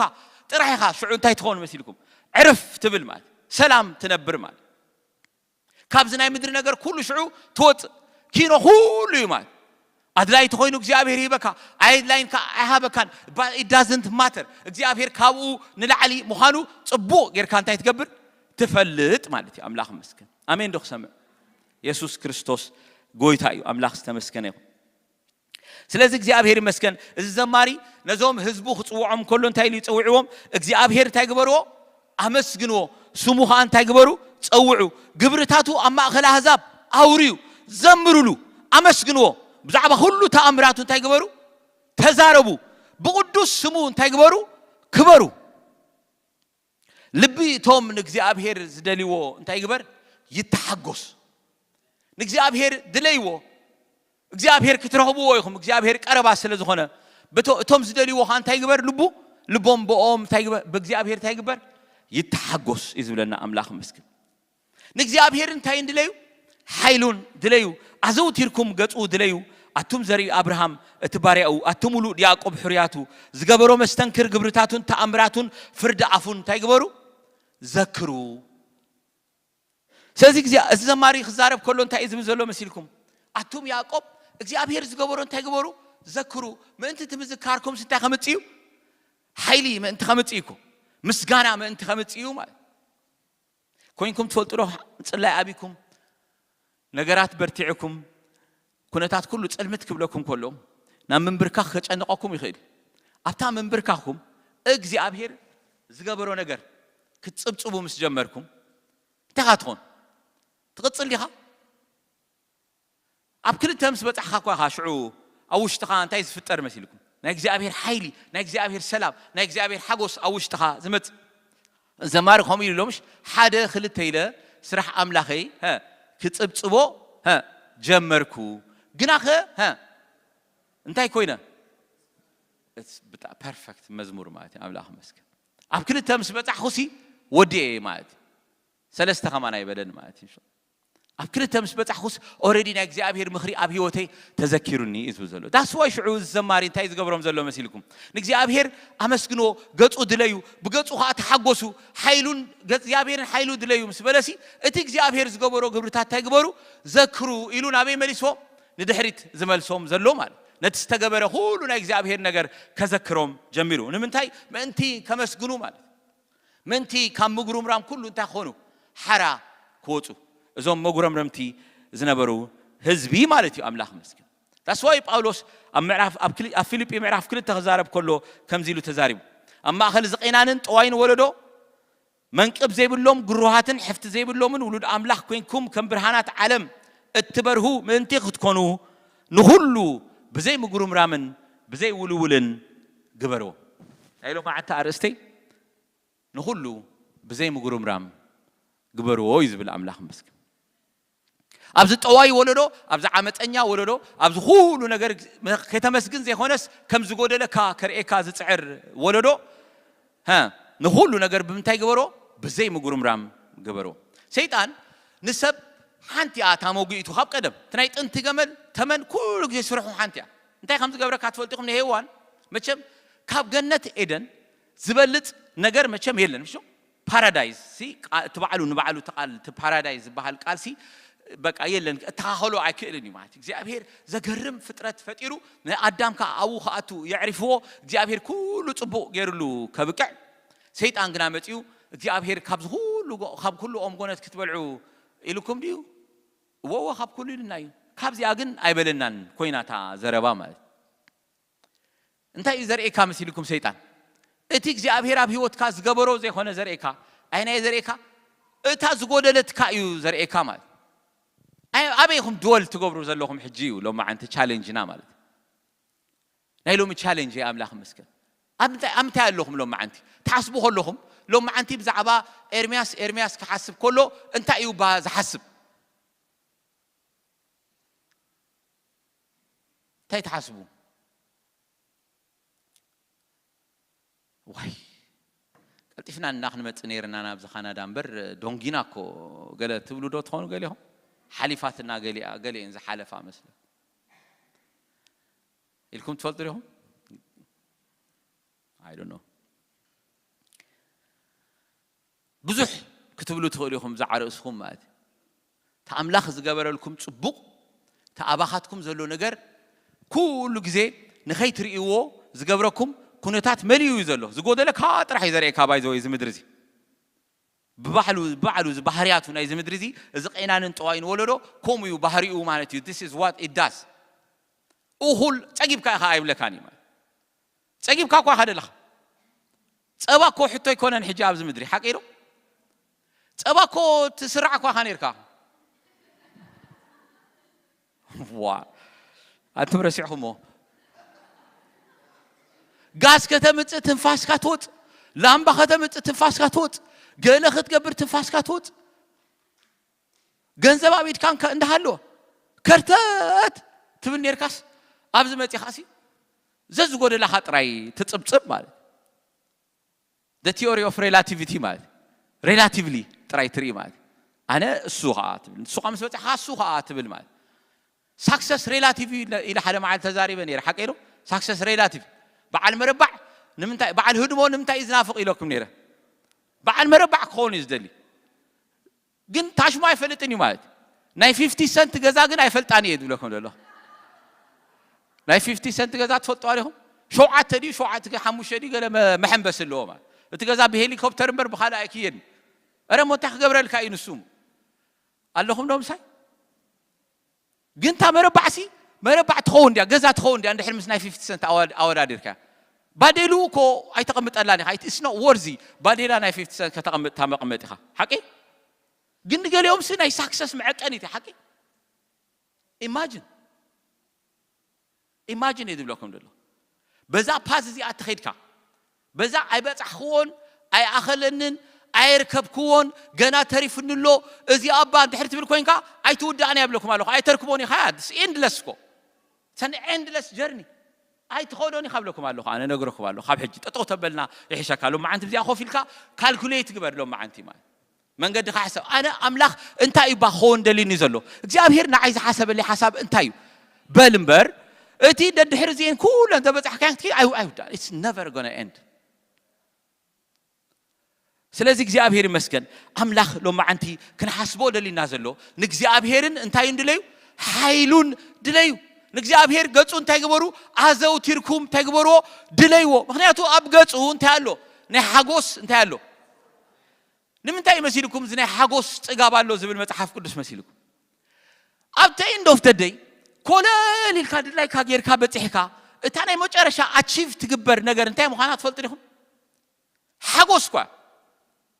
ታኔ መወዳእታ ጎሳኳ ከድካ ኣብዚሕካ ትደልያ ውሽጥኻ እንታይ ኣምስያትኩም ኣይተሰማዓኒ ያለው ስለ ትብል ኳ ትውስኽ ትኸይድ ማለት ትስማዓካስ ትደሊ ማለት ተዘዝ ከተብለካ ማለት ጎይታ ባረክ ሎሚሲ ኣብዚኣ ከለኻ ተዘዝ ካብልካ who can pay this for this ማለት ኣምላኽ መስክ ነዚ ሎማዓንቲ ዘብለኽናይ ኣምልኾሲ they would pay ይብለኩም ኣለኹ they would pay ተዝፈልጥዎ ማለት እዚ ሎሚ ኣነስ ተሰማዓኒ ስምዒት ያውጤ ዲስፕሌይ ክገብሮ ተዝኽእል ነይረ he would pay millions ይብለኩም ኣለኹ እቲ ኣብኢድና ዘሎ ክቡር ነገር እንተን ነስተውዕሎባ ነዝባ እንተን ንርድኦ ከመይ ደስ ምበለና ነይሩ ኣምላኽ ዝተመስገነ ይኹን ስለዚ ዳዊት ክዛረብ ከሎ እንታይ ኢሉ እግዚአብሔር ስንታይ ኢሉ ክፍሊ ርስተይ እዩ ነቲ ብዕፃ ዝበፅሓኒ እተጽናዓለይ ንስኻ ኢኻ period I'm happy why ንስኻ ስለ ዘለኻኒ ማለት ንስኻ ስለ ዘለኻኒ ካብ ኩሉ ስለ ትበልጽ ንስኻ ግን ከም ሎማዓንቲ ብሓቂ ከምኡ ክትብሉ ዘይትኽእሉ ተኾይንኩም ሎማዓንቲ ክትጽልዩ ዝደልየኩም ማለት ንምንታይ ኹም ክትጽልዩ ዘለኩም መሲልኩም ወእግዚአብሔር ይዓቢኡ ካብ ኩሉ ድሓን ግን እንታይ መሲልካ እዚአን ጎዲለና ኣለዋ ኣይትበሉ ማለት ናኡ ክትብሉ እንድሕር ዘይበፅሐኩም ኮይኑ ንኣምላኽ ናኡ ክብል appreciate ክገብሮ እንትናትካ ህላውነት ክርዳእኒ جزء كيت فأخلو حيلة كيودع أخلو بجها እግዚአብሔር ሎሚ እንታይ ገበረኒ አረዳኒ ከስተውዕሎ ገበረኒ ህዝቡ እንታይ ገበሮን ይዝብለና ኣብ ግብጽ ኮይኖም ሲ ናይ እግዚአብሔር ተአምራት እንታይ ገበሮን አስተውዓሎን እግዚአብሔር ዝደልዮም ዘሎ እንታይ ኾኑ ህዝቢ ኾኑዎ ማለት ኪዳኑ ታቦት ኪዳኑ ዘቀምጠሎም ሽሙ ዝጽዋዓሎም ክብሮ አቡ ዘፍስሰሎም ንሽሙ መኽበሪ ዝገብራሞ ንአሕዛብን ነገስታትን ኩሉ ዓባይ መንግስቲ ይኽገብራ እትገዝእ መንግስቲ ይኽገብራ እግዚአብሔር ዝሐስብ ዘሎ እግዚአብሔር ኮ ኣብቲ ናይ ግብጽ ሙጻእ ክሐስብ ከሎስ እንታይ ክሐስብ ነይሩ ገይርዎ ስለ ዝኾነ እግዚአብሔር ማለት እዩ ሰሎሞን መንግስቱ ሪኢኹም አሎ ብዛዕባኻ ብዙሕ ሰሚዐ ነይረ ኢላቶምሽ ሳባ ምስራቅ ኳ ግን ወልሓንቲ እቲ ነገሩንስ ምስ ዝኾንካስ አይ ወዳደርን እዩ ገሊላት ناتو سلمون أبت زمانه he was prosperous ماله برتع يونيرو حيالي نيرو تامنجستي كبرت منجستي أنيرا نايك زيابهير سم دتسوع على أنيرا مال زيابهير بمدري أفتح مدروم زيابهير عبيتي نخجبروم زيابهير كتخلوب ناو وجت يزوج دوم نيرو مال أنت أمس جبرون نيروم بمجروم رامهم زم هز بزيهم يدوم جوهم نيروم حكيرو تمدون قوي exponentially نيرو exponential صوت عليهم كم زي حنت ما عتني راسنا بكل تساقيرا بق أنا يسومون راسنا بكل تسومون كينا كي خونسي ما نربع معلت سنام تاي تغيروا نربع معلت exponential كوينو مال ما قرم رمني تك منيال إلو زماري مات حكيرو كغرسر مهون جيتا هوي إذا أتا مزمور مال إذا أتا لومي أبا أمرنا كتسرت تدلي على الله مالتي أملاخ مسكين إزوم هزبي نجزي أبهير فتينهم 10 تسع فتنوني إلو نجزي أبهير مال 10 تسع فتنوني نمد حالهم بزح نجار كواي غير إلو نجزي أبهير مال بچم أملاخ هدي إلكا نجاراتك خيد كله حد جزيت أقام كبلع كله كتوين كله نجارات كاسي أنت خبّات حسب أملاخ حد يجني أبزياس أملاخ يلن تبلو إذا سوات زياتهم أي نمك حلهم نخوين نكون إسرائيلين حق حد جزين نمك حلهم نخوف الكات حسم قاعدة تخوينهم ما تزياتهم قالت بلا كل سخنا نقرأكم با كاب جبت أني حكا نام بدر فلسطين كتكيد لكن أنا دارجا ما بتصبوا غيركم ريقهم سلا لهم من يستكاتات هلو تخنكم يبلان مالت حقيرو بغازا بالكاسي كما يعتبر تامصح تامن قدي فلسطيماويان حاديغو يعتبر المصحف قدس حقيرو تامستين قد فلسطيمان غازا مالت بدوب غبص غيركاس ناب غازا اتو يخاتلا مداوبت سلا زخونا مال من قد فلسطيماويان حاديغو እግዚአብሔር ናብ በይጠወዮም ብለና ናብ ባሕሪ ኤርትራ ገጹ ጠወዮም ብለና ኖርማል ተሐስብ ተዳ ኮይንካ ጥዑይ ተኮይንካ ማለት እዩ ተኻትብል أملاخسي دحين تعيد تخوينكا أملاخ يلن قدي في النايو كاب حجنينيو موسى قرب تدنا غيرو لو اخاتن ما سقرب تاي من قد تفيات ولا السوايزي قرب دخيم له بزن زحلفا 10 تأمراتاتسي ابن يوديو بوتنشالو تايز بحالالو بزن يزوم تعدو زربا مسكم he lost his age بلو خما تاريخ قرب تيرك تيلكاس تبلحسي وديو له بقى خيلو زن 10 تين بقى خوينون ناي موسى نغر ابزي انيو وديو إلهم زحسبو يزمسلني مال وين أملاخ كا حاسبهم أنت أمزلون يرم زخوني إلى زحسب مسيركم أملاخسي تا جي بي إسو باتري ودي الله جزء أبهر ما نت زخوني زي تامن قد زي إكزيت كوجيرو جزء أبهر كاب ناب كان عندي هون النيرو تمن قد يو أملاخ قلنا بقول تخوز ناب بحر إرترا قلت أخت أو يوم كله زحسبوا أجندة نيرو يو مالتي كم يكون عندي ما تحب قدس بلنا كم ببوم أنت جزء خيوست እግዚአብሔር ናብ ግብጽ ናብ ባሕሪ ኤርትራ ገጹ ወስዶን كله እንታይ ኢሉ መስልኩም ሓደ እግዚአብሔር ዓቢ ምዃኑ መጀመርያ ኸሪኦም ደልዩ ማለት ሓደ እግዚአብሔር ማለት እግዚአብሔር ብርቱዕ ምዃኑ ኸሪኦም ደልዩ ካላይካ ውግእ ምስራዩ እዚ ህዝብ ዝኸይጃጁ ምእንቲ ኢሉ እግዚአብሔር ገና ዝተረፈ ዕቢ ዝበለ ተኣምራት ከሪኦም ማለት it's not enough ኢሉ እግዚአብሔር ማለት ኣምላኽሲ ኣምላኽ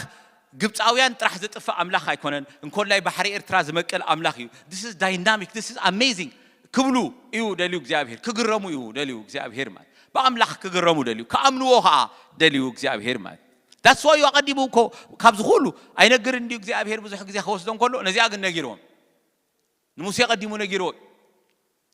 ንሙሴ ንፈርዖን ድማ ተመሊሱ ክስዕቦም ድማ እንታይ ገይሮ ንልቡ እንታይ ገይሮ አትሪሮ እዩ ዝብለና እግዚአብሔር he caused it كمزي what do you نيرو فرعون بخراته مستوقعة أخيلني يقريلو نيرو مال دحر هيجي مزيوم هزب انتاي قبركو تاي مزيوم زواج على نيلو مزيوم أي تنقفن يوم إلو كوديو فرعون مال نفرعون دجنا خجالب زقبرو እግዚአብሔር ኮሚዝብል ትጽሑፍ ማለት ንምንታይ መሲልኩም እግዚአብሔር በፈርዖን አባሕሪ ኤርትራን ተخገብር ደልዩ እንደገና ክኸብር ደልዩ ይዝብለና ማለት ትጽሑፍ ኮሚዝም ዝብለና ማለት ስለዚህ አምላኽ አው ኸጥሕሎም አው ኸብሩ ክገልጽ እግዚአብሔር ስለዝደለ ፍዳ ናይት ሁሉ ዝዓመጾ እግዚአብሔር ክህቦም ስለዝደለ እግዚአብሔር ጻድቅ ፈራዲ ስለዝኾነ ፍርዱ ኸርኢ ስለዝደለ እግዚአብሔር ዓቢ ምዃኑ ኸፍልጦም ስለዝደለ እዩ ከምኡ ዝገበረ ማለት እግዚአብሔር አውገ ከማን ብርቱዕ ክብሎም ይደልዩ አውገ ከማን ብርቱዕ እግዚአብሔር ኃያል ትብላላ ምሽ መዝሙር በሰልፍ ደሞ ኃያል ወላ ውገ ኸ ዝብርቱዕ እግዚአብሔር ተባሂሉ ተጻሒፍሎምሽ መንኮራኹር ዘውጽ ዝሰባብር ኃያል አምላኽ ምዃኑን ኮላይ ከሪኦም ደልዩ ማለት ናይ እግዚአብሔር አጀንዳ ንሱ ነይሩ ናይዚኦም ሰባት ዚአቶም አጀንዳ ግን እንታይ ነይሩ መሲልኩም ነቲ ናይ እግዚአብሔር ምኽሪ ምንት ከሪዩስ أنت موسى أو خلنا كنا جيرنا كانيرنا أبعد وممات أي محاشتنا نيرا أنت عند جبرنا خن موت يا خاطر تحشنا نيرا لهم نجيب تعوين عند تجزأنا يوم سي وقت توريدهم زم سوا زيادة يخاطب الحكي سكينا ما نخن ملس مالتي حوادي نجرات كترنا خلوسي what do we say تأينا بانبل تعق كتب لنا خلا نجرات تعقنا كوي حكي بزوح كذي تعقنا كم تزحسبنا يا زي كون يخون كالوت زرخبون إحنا زي رخمنا يا نخون قليل كنسو مالتي قليل نخلوت قليل نعيقنا برتعني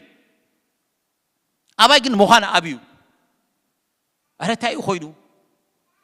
يبلك هاي زي يبلك هنا تحلف نقول لهابو كبيدي مالتي that's why الزماري انت إلو زعنا زلوا مسيلكم نابك እግዚአብሔርን نحايلون تايقبرو دليو ناتون السن تايو حايلوهم سلا زخونة حقوس እግዚአብሔር حايلوهم سلا زخونة توم እግዚአብሔር قطو زدليو نساتهم تخقبر يوم كحقوس يوم حقوس أويو زلو أبقص كا ها نحقوس دالو تقاب اللو يعتب الأملاق مسك تحقوس إلو زمت حقوس يخونه سي كابرتع تقاب يزمت مشون هاي تقاب حقوس هالو سئلو بابلي زخونه حقوس كالو مالت هاي تقابي مالت هاي تقاب حقوس تقيب كأخذ حقوس مالت you don't need anything that's why كوي داويت كزارب كله معرف إسران سلسلة እግዚአብሔር እንታየዩ ጓሳየዩ ها زد ليني يبليني يا خمان كتب الحق إيرو بإنجليز I shall not want زقود ليني يبلين أكونت قودي لك هون خيري بعين سب مالت كن I don't need anything مالت I'm full تجيب عيتوني خبزي أنا نقول لكم فضل أتابع العبنا no ما عارك ما نعيت ولا أنتم كم مالت يا مزمور عسران سلسلة مالت كدسان حال እግዚአብሔር مسايت اللوسي ما عرايت ولا أني عجيبت حقوس إيه مالتيو أملاهم مسك that's it مالتيو أملاهم مسك كسرزي نجزيابهرن نحيلون دليو أملاخ استمسكنه እግዚአብሔር لعلاوي آمين دو እግዚአብሔር زل عالماوي أملاخ لعلاونة أملاخ قدسان حواتي أبا أمرنا كله جزيك سمر زلوا أملاخ حيلو أيدكم نقالوا نخفت سم እግዚአብሔር أمونجو سلشوا عيفلتني ولا حدا سب أمونجو نسخان ساعة راح ترافيك لايت تطو عيبلوني እግዚአብሔር nothing will stop him نتزدليو نخجبر سي سخان ساعة حن نيكستي خاط جبرا ترنيا تتأبى زبلو يلن نسوا يجبر كله أبلع تخبى مدري قمت توم أبغى نبرو كلهم كخمان بتعم نتحري أوتو نتحري أتو نتحري العلب بلو نتحري أودقو እግዚአብሔር دلايو يجبر እግዚአብሔር دلايو يجبر እግዚአብሔር لعلاوي أملاخ مسك سبع السلطان إذي declared fact يو أملاخ مسك እግዚአብሔር لعلاوي ترايك أيكونن على نجار كوس خل كلهم معند نمن تايبا እግዚአብሔር إذا كله غير لهم أنت أي تريزن أنت أي بخ جبر دليون ترى الناس ميتنا حمشان كتودا أخلا أو تحسب تتصحيف له 4 حمشان تزازاتو ها كجبرو حقون كحلوس هجر أحزاب هابهم صابا أحزاب تيجبرو ورسو هاليلويا انتي نخجبرو تزازاتو كجبرو حقون تخجبرو كحلو هذا እግዚአብሔር እታ አባና ዝገብሮ ንመን ኢሉ ዝገብሮ ደግማ ያዚያ ንዑ ኢሉ ዝገብሮ ንዑ ኢሉ ዝገብሮ ማለት that's why ኮዩ አባና ዘይውከል ማለት that's why ኮ አምላኽ ባዕሉ ዝትንስእ ማለት ይኽገብረልና ከሎ ማለት አሜን ንኽሰም ንኽብሩ ኢሉ ዝገብሮ እግዚአብሔር ማለት ንርእሱ ኢሉ ዝገብሮ እግዚአብሔር نعو خنكبر بو ما أنت خنكبر إليو እግዚአብሔር أزي زجبرو مات جنا تاي مالتي زي الله مسكن أملاخ سلفش أملاخ يرسوت راح يزجر سو مالتي أي فالو እግዚአብሔር بر روح لوه فكر محاريو هناتو أو أبتنسو زخبرلو أو كبرتنا سلزلو يو مالتي أملاخ مسكن أو سلا زلنا هنا نحنا مسؤول سلا زلنا هنا أو شتو سلا استحابنا هنا أملاخ مسكن نسو كبر هو ست كله نحنا أب خبرو نخبر مالتي أملاخ استمسكن يكون سلا هلا ونتو إيو طعمنا هلا ونتو إيو دستنا እግዚአብሔር استمسكن يكون يسوع كريستوس قويتاي مزمور 10 شخم بالكم وأملاخ أبغى وكلا له أمو حلوني እግዚአብሔር نسخة قويتاي خا بزين نسخة سنة يبلين إليو أمدر زلوا قدسان ساتهم كبرانيو بهاجي كل أباتاتهم يو زلوا بلكو تعرتهم ناب خلوت زجويو خبزحيو نايدم مسواتي مستيوم أكسون نسموهم كأب خنافري أكوسني እግዚአብሔር كفل رستين تقوأينيو نتبعت أزبط حني تصنعو نسخايها أبه زبل بوتا عطا بتحني أرى صبوق رستي متيوني نتزمعنا እግዚአብሔር بارخو اللهو بليتك وخلالتي مهرانين እግዚአብሔር كل جزء أبقدمي جري أبيماني سلزلو بيماني سلزلو زخنة أيكنا وتني نفسي أبسيو لا يتحدقان نقول دسكاون تفاعت كري أيتفكرني خا مو سلزل بي حقوس كبري اللي بالسجاي ونابتصنع حدر بمنقد هو تحبرني أبقدمي جتكا نحقوس تجاب أبيمان كاون نزل عالم بتنا قالو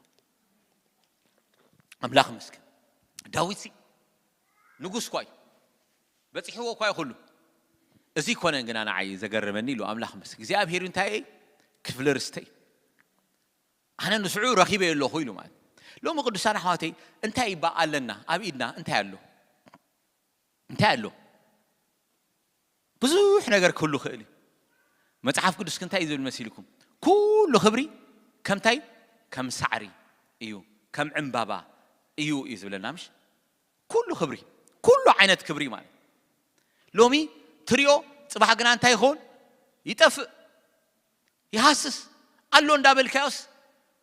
يتفق أكمل أكون عندي أكيد حق خيو بحرم على تخطف يخيلي نقول يوم دما زي زرقو زي عطلو يورسهم እግዚአብሔር تري خامل እግዚአብሔር دلا يوز قبل ناي مدر نجار كله ترك هباين تفاين حكيرو كبن لتقن سريهم علىهم أب هيوتكم أب كله እግዚአብሔር نيري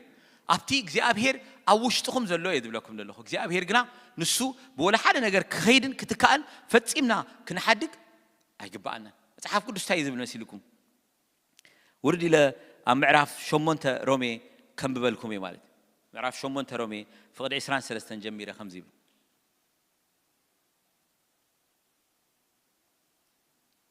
نسوت رايقة أيكونن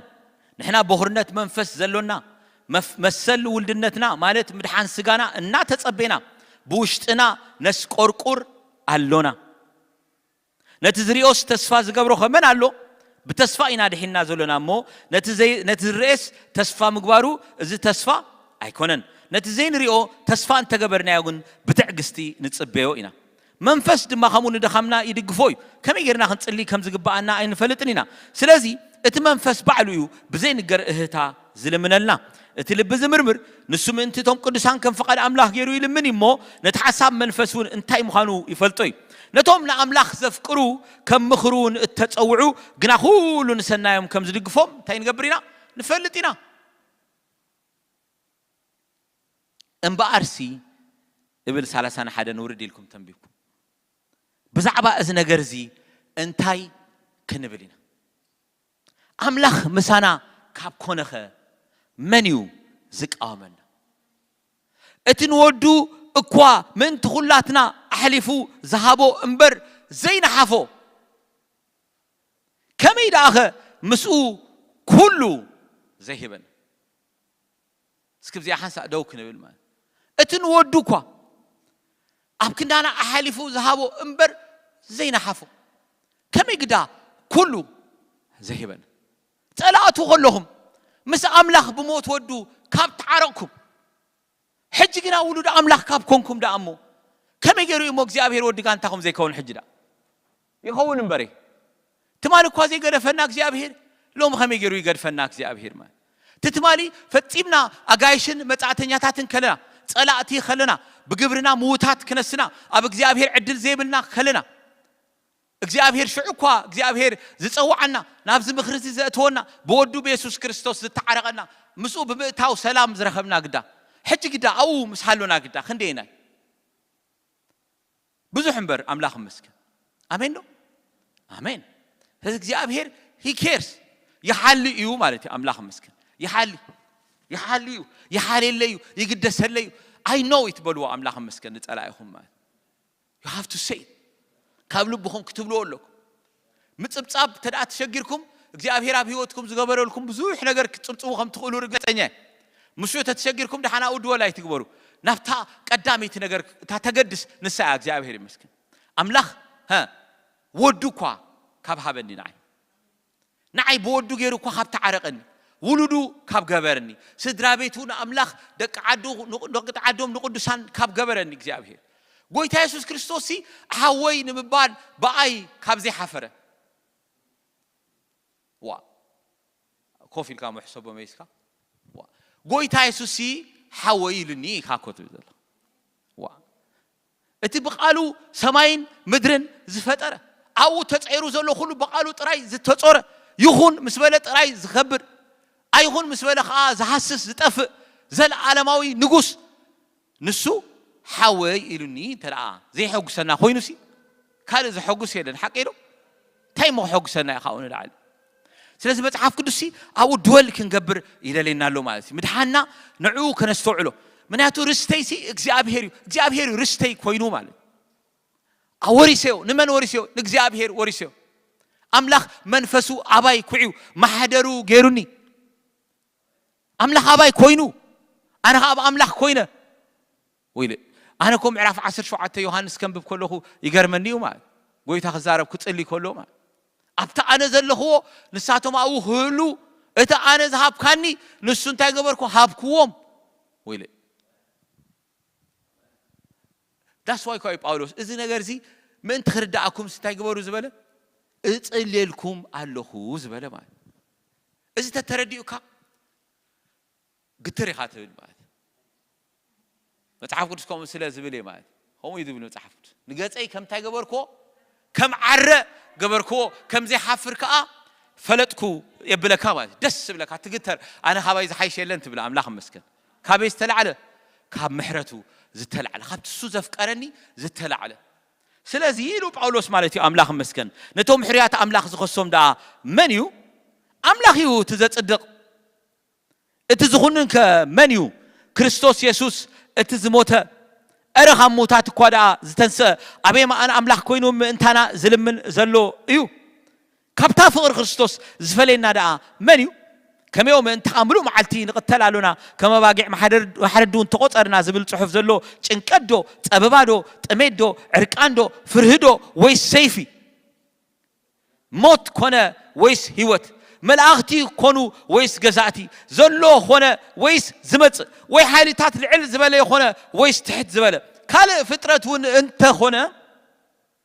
كابتا اب كريستوس يسوس غويتانا زلا فقر املاخ كتو خفلنا كم زي كونلو ارغيص الله امو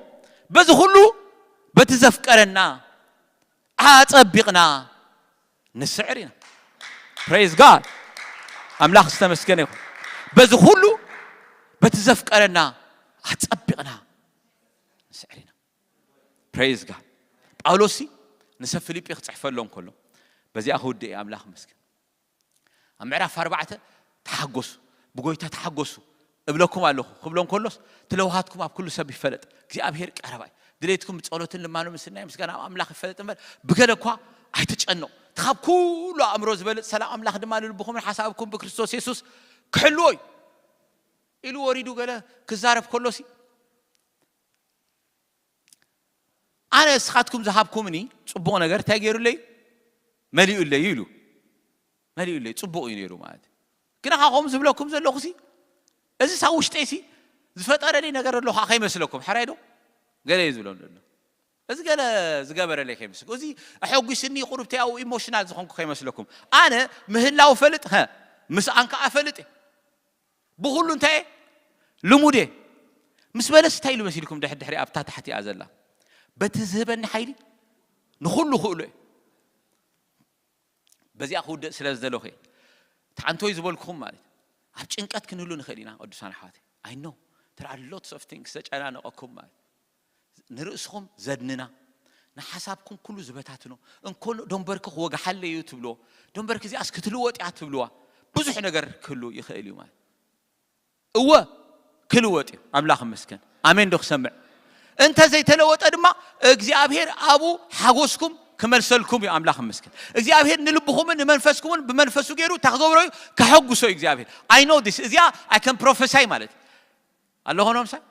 ولا بدلاكم بقولوني تدليهم بعنقات اللي إجزابير كم زي بلا الله خبلكم يخيله تدليهم I can say بهم وتقبلتهم حنت قال تيلامسيكم هذا بزي أخود دالكم أب حدا عد خيرسي الزارباني رس مسمع عبياتني مالت نإجزابير قال إذا نقراني رس مسمع عبيات زي أبير كم زيو بالحساب أملاح كم زيو تقولكم مسمع عبيات النمات شو حد حمش ده صقيلة أم منقومة صقيلة بعنقات هتسألي ما صقيلة بعنقات هتسألي تسأليس تمت هيداتني زي أبير كم زي بلالو إلى تزبولكو دقي من الله كله مات نعهم كم يليكم تخينوا خم خجبر لكم يمات أنا قلنا I know one thing أملاح مسكن زي أبير كم زي يبلالو أملاخ مسكن إجزابير أما أكلكم أوشتكم حاجوسكم كمرسلكم إجزابير كحوجسكم إزي نإجزابير فقد يو أملاخ مسكن فقد أملاخ إزي يو أملاخ مسكن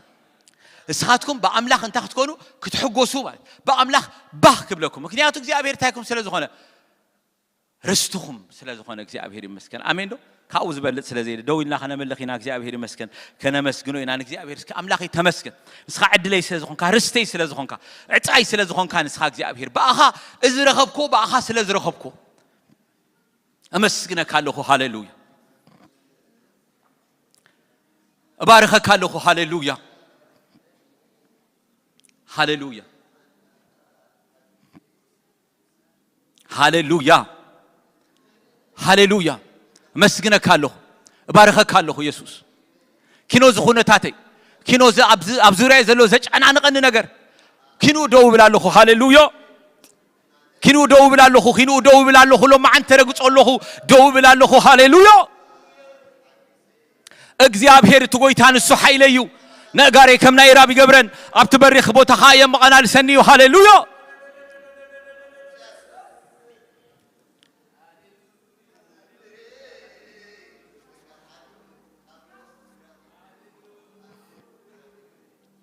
هاليلويا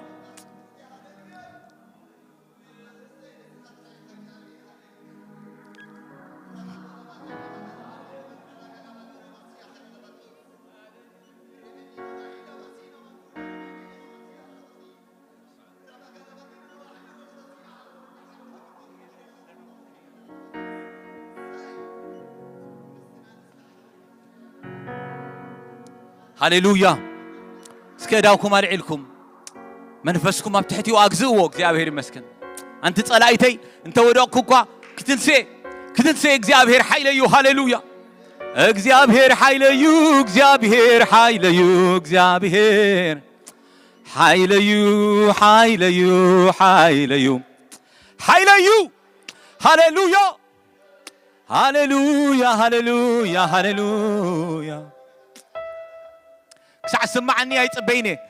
وشتي حقوس سمعنا يطبني نت እግዚአብሔር ዝገበረለይ ንዑ ክጽብጽወይ ሃሌሉያ ብወዱ ከም ምድሓን ሓሊፉ እግዚአብሔር ዝገበረለይ ተገርም ተአምራቱ ንዑ ክዝክሮይ ነፍሰይ ንእግዚአብሔር ባርኺ ነቲ ዝተገበረልኪ ሰናይካ ኣይትረስዒ ንሱ ንሁሉ አበሳኺ ዝሓድገልኪ ንሕማምኪ ዝፍውስ ንህይወትኪ ካብ ጥፋት ዝብጅዎ ንድሌትኪ ብጽቡቕ ነገር ዘጽግብ ኦ ሃሌሉያ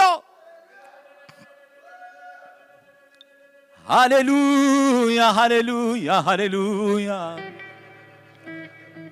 ሃሌሉያ ሃሌሉያ ሃሌሉያ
ሃሌሉያ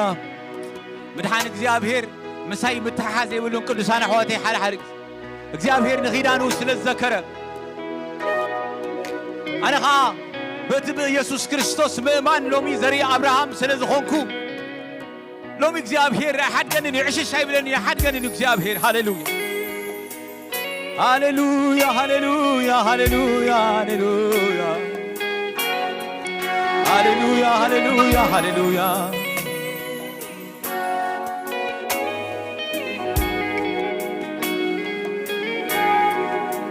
አይርስዑኒ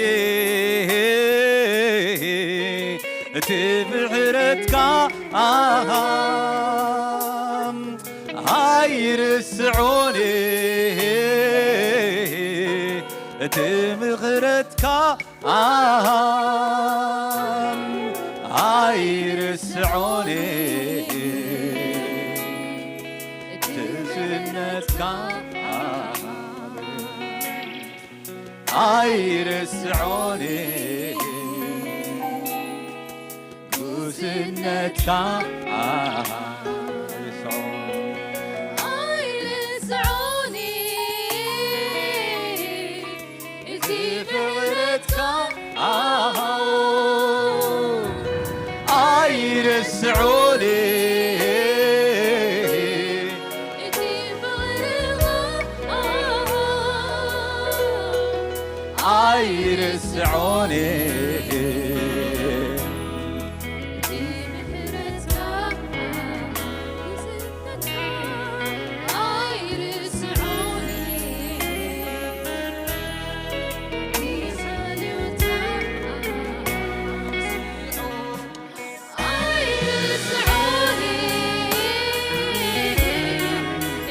ፍቕርኻ አይርስዑኒ እቲ ምሕረትካ አይርስዑኒ ጉስነትካ አይርስዑኒ حاليوتك كيدك كي حمالي أتوخ عند بالك سلمة تبتخون له ብርሃን ካንዳብራካ ልጎቦታ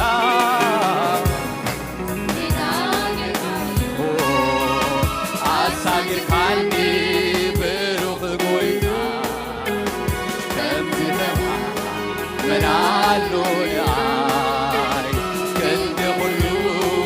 ዝሆን ከይደክም ከይሕለን ኣጆኻ እንዳበልካ ጸልማታት ዝሆነሉ ብርሃንካ እንዳብራኻ ልጎቦታ ሜዳጌርካዮ አሳጊርካኒ ብሩኽ ጎይታ ከምዝተማ መናሉ ንኣይ ክንዲ ኩሉ ዝሆን ኣባ ህዘብን ሃሌሉያ እግሩም ርስቲ መጢሩኒ ኣይኽንደይ ተዓዲለን እግዚአብሔር ኮይንካ ርስተይ ኣይኽንደይ ተዓዲለን እግዚአብሔር ኮይንካ ኦ ኣባ ህዘብን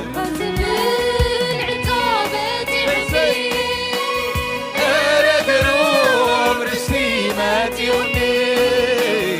ኣይኽንደይ ተዓዲለን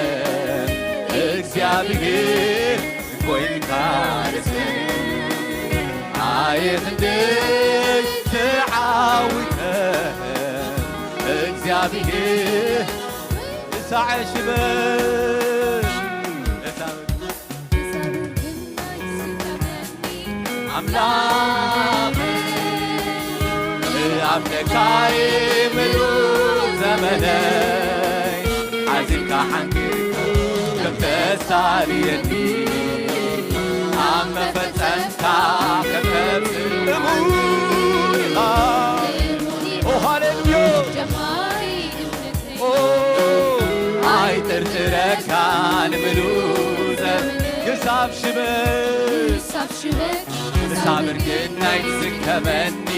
ኣምላኽ ኣለካ ኣለካ ምሉ ዘመን ሓቢርካ ሓቢርካ ኣብ መፈፀምካ ከም ተብፅእ እሙን ኢኻ ጀማሪ እምነተይ ኣይጥርጥረካን ምሉ ሃሌሉያ ሃሌሉያ ሃሌሉያ ሃሌሉያ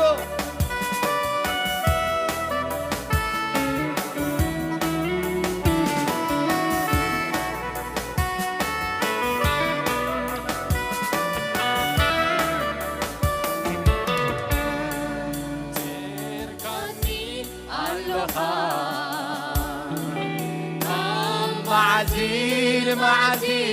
ብምሕረትካ እናኸለልካ ደው ኢለ ኣለኹ ኣብቲ ሕያው ቃልካ ኣሜን ተተኺለ ኣለኹ ኣብቲ ሕያው ቃል ፂርካኒ ኣለኻ ኣብ መዓልቲ ንመዓልቲ ብምሕረትካ እናኸለልካ ደው ኢለ ኣለኹ ኣብቲ ሕያው ቃልካ ተተኺለ ኣለኹ ኣብቲ ሕያው ቃልካ ኣይርስዖም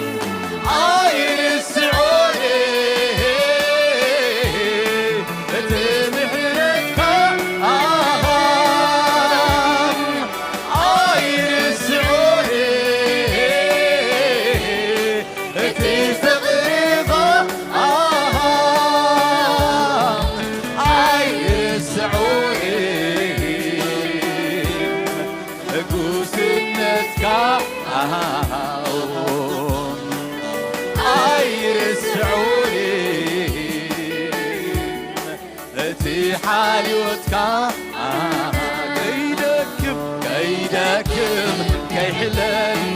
አጆ አንዳብርካ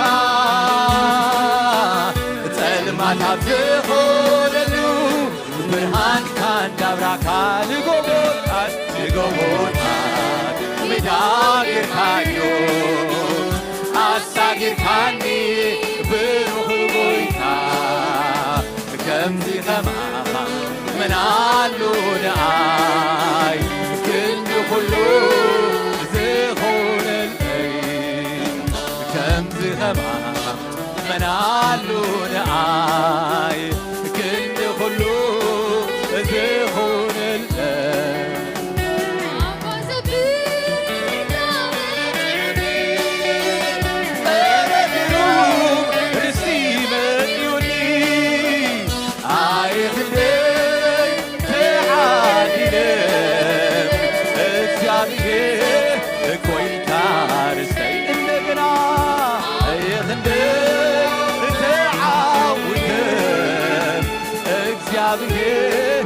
ኮይንካል ኣባዘብን ዕዛበት ይኽኒ ግሩም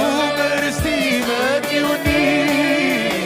ኣይኽንደይ ተዓሊለ እግዚአብሔር ኮይንካ ርስተይ ኣይኽንደይ ተዓዊተ እግዚአብሔር ኮይንካ ርስተይ ሃሌሉያ ሃሌሉያ ሃሌሉያ ሃሌሉያ